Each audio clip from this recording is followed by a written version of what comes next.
IT phone home. Dead we're all just not even a laugh. looking at each other. So this week's podcast session is going to be about the phones in the district, the multiple phones. As I think there was one point when I was the mentor when I had 3 phones in the office: the wall phone, an old black phone that never got taken away for a little bit, and then the new Avaya phones. So there's been a couple different phones that we've been able to use here in Connecticut, and Scott Halford, the Network and Systems Administrator, is here with us this week. What's up, guys? Hi, Scott. Hey. And he has, along with Kevin and a bunch of the other IT management people, had a lot to do with the... Gotta love recording at the high school. We're going to keep rolling, though. He has been kind of really instrumental in this phone initiative that we've had here with the changeover of the phone lines, so we invited him in here with us this week. So happy to have you, Scott. Happy to be here. Excited. Fun fact is that I've spent the last 2 hours with Scott filling out applications, and then we just walked across the hall to podcasts. I've been looking forward to this all afternoon, as the previous 2 hours were certainly not as fun. Like our It was fun in a different way. Fun in a different way. way. That's a way to put it nicely. Yep. Yes. Big secret studio. Yeah, people do. You know, that is one thing, Scott, you should know, that people are questioning where we record this. They want to know. I thought it was going to be like somewhere in the city, something like maybe next to like Howard Stern somewhere, you know, like. Listen, we're working on it. Yeah. We're working on it. I got my eye on that. That's what I kind of feel like here. I feel like I'm in like this like big time studio right here. It looks like it, you know. Listen, we got a fancy mic. We do. It's very fancy. So that's good. There's that. So the phones. When I first started here in the year 2002, I'm counting backwards to see what grade I was in. What grade were you in?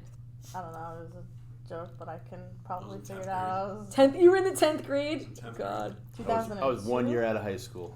All right, so I at was least probably we're in at least 6th grade. somewhat in the same. Yeah. Yeah, Actually, I'm still pretty. 6th grade. Okay. Maybe, something like that. I am the resident elder in the room, so I will talk about my experience with the phone. There was one phone in the room. Once upon a time. Yeah, the phone is still in the wall in the room. That old phone. Back in my day. Yeah, Kids and have it it so called easy. yeah, it called the main office, and it called my friends' classrooms. I would call them sometimes in between periods and say, "Are you going to the teacher's cafeteria for lunch today, or do you want to go out for pizza?" And that was the extent of my phone usage. Main office, a friend's classroom to see what they were doing during 5th period for lunch, because I had 5th period lunch. So that was the extent of my phone usage. The fact that you still remember that. I remember it vividly. I even know who I used to call about having lunch. And that was Ghostbusters? a closed circuit. That was a closed circuit system where you could only call within the building. Mm-hmm. So if your friend was working at a different building, you wouldn't be able to call them. Yeah.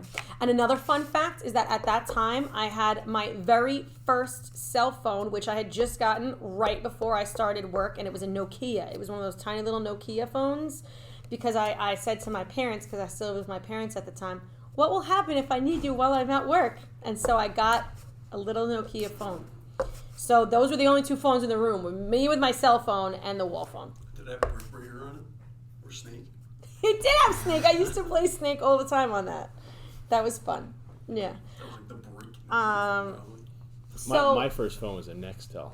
Oh yeah. Talking phones, you I gotta never go back. had a Nextel. You I what? never had a Nextel. Come on. I never had one. I had a The bleep bleep? Nokia.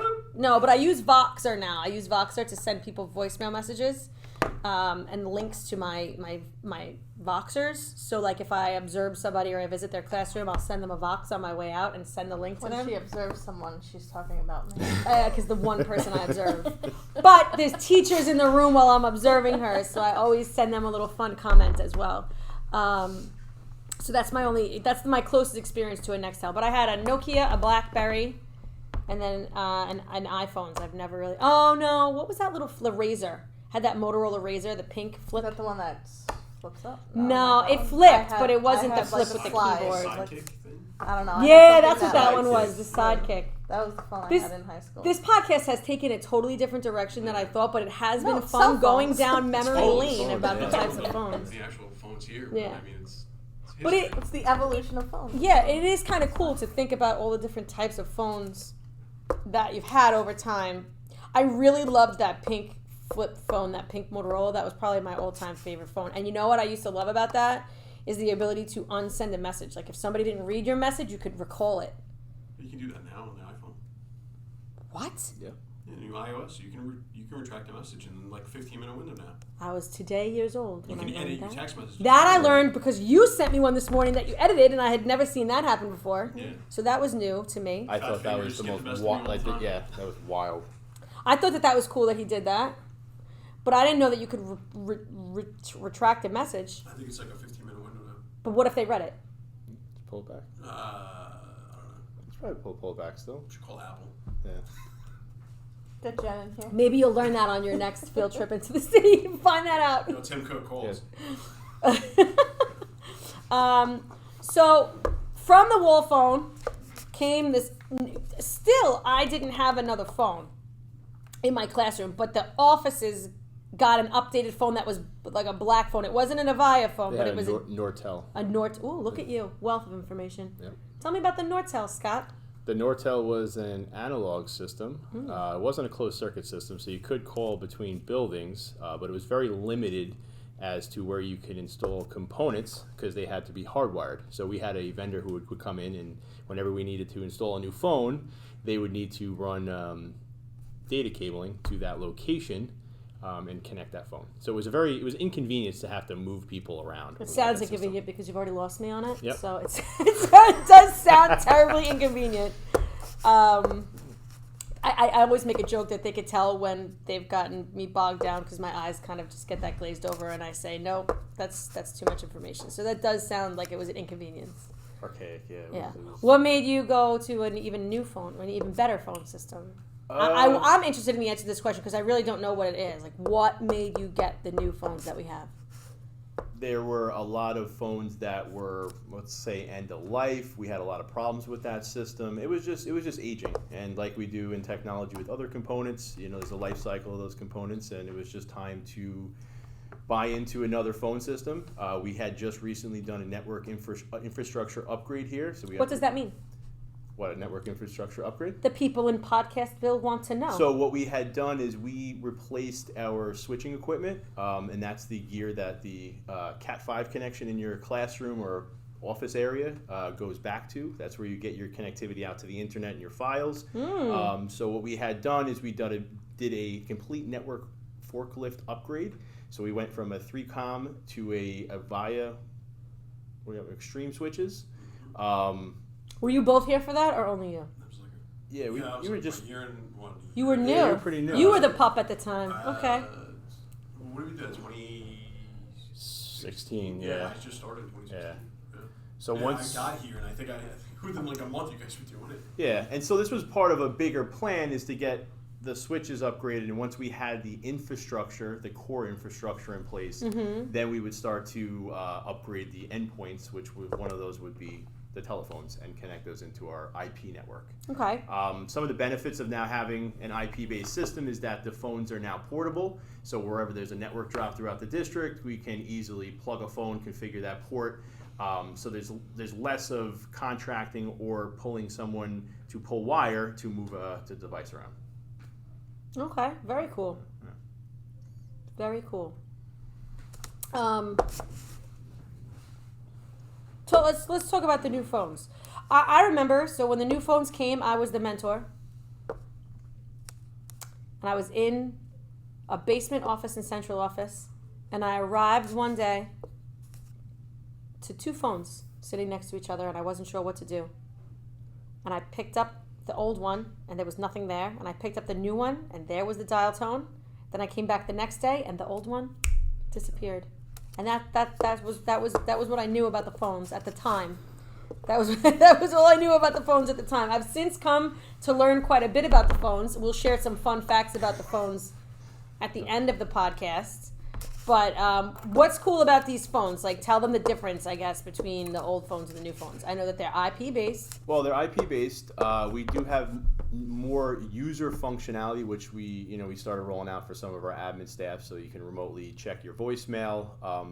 They also have features, which we're also looking into for Avaya soft phone app, which will allow you to remotely access your extension from anywhere in the world that there's an internet connection. Very excited about that. Which is pretty cool. Can't wait. This system also has features like voicemail to email, flexibility with the type of rings that you would have or call groups you're going to have. So we're able to edit a lot of these features on the fly. With our old analog system, this was more like I guess to relate to the users, more like a punch card type of system. So it was an antiquated analog system where you would need to do more manual inputs to make changes, where with this new IP-based system, we can make those changes on a web interface and they're easily implemented. Good to know. I mean, I think the phone has a lot of super cool features. Just the other day, I showed somebody that if you press the phone book button on the phone, you could type in like letters of someone's last name and their extension will pop up. Oh, wait, Scott, I totally forgot. The day that we opened up outside calling in the classrooms. You were the hero. I may have taken the credit, but you were really the hero in that situation, because when I first came on, we were not allowing outside calls out of the classroom phones. And then one day, Scott and I were having a conversation about the why of that. At the time, it was very cost prohibitive when we first got the phone lines. However, Scott revisited that, and we were able to find a way to make it not cost prohibitive to open up those phone lines in the classrooms. And now the teachers are able to call the parents and have these like type of privatized conferences and do whatever from the convenience of their classroom while their kids are at like library or art. I don't know of any other school district that actually has that feature. Yeah. I don't know of any other either. I will say, though, I have like a running list. It's only but in my mind. It's not a physical list of things that I wish I had when I was a teacher. And this is surely one of them, because I can't tell you how many times I was on the phone with a parent, like in the middle of the main office, which is like Grand Central Station, or the middle of the teacher's lounge while people are trying to eat. And it was so... not only inconvenient, but there was no privacy, and it was really not conducive. But we've now given everybody with the use of this new phone system the ability to make those calls privately, which I think is really such a great thing. When we sent out that email, I'll never forget it. It was about 10 o'clock in the morning. We sent out the email saying that everybody was able to make phone calls from inside their classrooms. I got instantly 5, 10, 20 emails saying thank you in big capital letters, and I turned to Scott and I said I should probably just go home now because I'm not quite sure that anything that happens today will beat the happiness that I feel about this. So that was good. That's a good benefit of the phone. Going dead here with conversation about the phone. Anything else about the phones that we could talk about? I'm not a pro with the phone. Yeah, I'm not. Yeah. We don't want to talk about some funny things that have happened for the phone system. Oh, over here. yeah. Okay, we could talk a little bit about that. Mm-hmm. So, part of the security features in our phone, we have a system set up that will notify district administrators when 911 is called and the location. When we first implemented our phone system, the leading digit to get to an outside line was 9, and most people dial 1 before putting the area code in, so we had a lot of missed dials with 911. I think the funniest story is actually when Victor Zambrano from our department had called 911, and the superintendent called about 2 seconds after when she got the notification to make sure Victor was okay. But we rectified that issue, and we had changed the leading number in the system now to dial 7, which most people who use, or all the people who use our phone system who get an outside line know. But that was a time of it was a big challenge at that time with the leading number 9. The leading number 9. Yeah, Lucky number 9. We'd all get the text message and be like, "Oh, someone dialed 9 again," and it was even funnier when one of us would do it in the office because we could yell at each other. Like, "Oh, who dialed 9?" It was like the name would come right up on your phone. Yeah. Yeah, it does identify who made the call. So that's interesting. That's funny. Anything else about the phones? I'm trying to think. I know that I don't use the phone phone book to its on it. greatest capability. Like I know that I don't, but it's a lot of the. If you ask a lot of the clericals, they have some cool things that they can do with the phones. So some pretty cool things that we do with the phones. If anybody's went to one of the buildings and dialed the intercom button in the front of the building, that dials actually the phones in the main offices, where the clerical or security guard can open the front door. We do have that's cool. Yep, we do have a few integrations in the field here at the high school. We have bullhorns out there, which the security guards can, and we have them in multiple buildings as well, where the security guards can call over their phone here at the high school, and if there is any kind of activity in the playground, they can call over to them. So that's a cool feature. Our phone system could tie into a PA system. So that's another feature that we do have, and it also ties into our security system as well. So some pretty cool things. Very cool. Very cool. So I am not sure exactly what this week's assignment's going to be with regard to discussion. So I'm going to have to think on that before we post it. So for all you listeners out there, that's going to come in the text, because I have to think creatively here, as this really wasn't necessarily instructionally connected this week. But I will definitely think of something fun to kind of have as a discussion point for this week about the phones. But fun fact about the phone is, like I said before, you can, for those of you that don't know, because as a teacher you may not know this, but if you press that phone book and you need to call somebody, as long as they're in the directory, if you put, if you want to call Victoria, now watch, Victoria's phone line is going to blow up. If you want to call Victoria, Can't wait. well, maybe we'll remove you now. But you press the phone book and you dial PAP, and her name will come up. So that's kind of the cool feature about that. For those of you that need to call the grade level office or the secretary or the general office, and you don't know or remember that number, if you know the secretary's name and you're just pressing in the last digits of that person's last name, you will get them. Not Victoria though, because I'll make her private. Right after we're done recording this. Oh, that's so nice. All right. Well, thank you guys. Thank you. Thanks for coming, Scott. Of course.